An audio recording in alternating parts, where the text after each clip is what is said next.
own piece of Cairo. You can feel a sense of being under siege here, a desire to defend their vision of a state inspired by Islamic law that the Brotherhood has pursued since it was founded in 1928.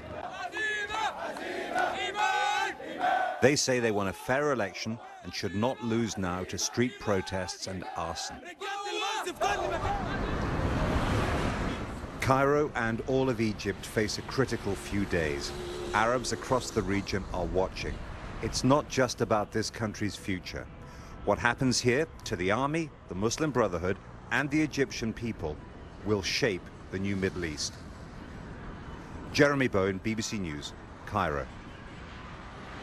With me is Nabila Ramdani, who's a journalist and academic specialising in Islamic affairs and the Arab world. Good to see you, Nabila. Thank you very much for coming in.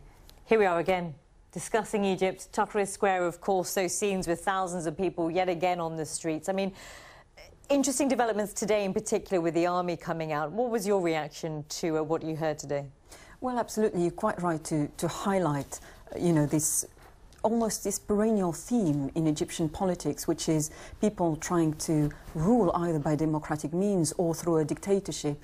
But the army is always lurking in the background, trying and indeed threatening to take over.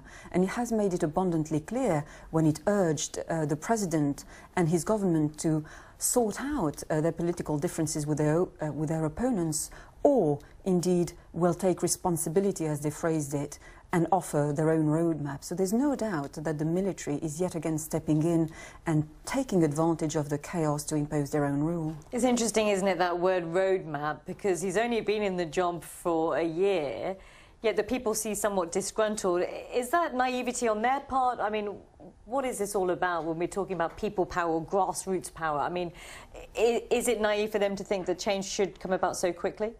I think there has certainly been a build-up to these protests, the Tamarrud revolution or rebellion movement, as the protesters phrased it, and it was planned to coincide with 1 year in power of President Morsi, and I think it shows a little bit of impatience.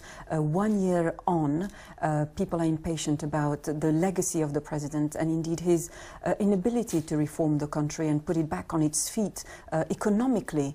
They feel that he's failed to restore security and indeed economic stability. But it has to be said that Egypt is a vast country with 85 million people. 1 in 4 Egyptians live below the poverty line, which is less than $2 a day.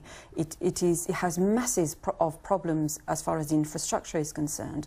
The tourism industry has been particularly hardly hit, and the Muslim Brotherhood is currently negotiating a $4.8 billion loan from the International Monetary Fund. So an awful lot of challenges facing a fledgling democracy like Egypt, and a lot of demands on President Morsi's shoulders. Yeah, but of course the headline-grabbing news is the Islamist policies of President Morsi, and this is clearly why people are impatient. This is not what they voted for, this is not what they wanted to see. Egypt isn't like that, many people we've been hearing saying in Jeremy Bowen's report there.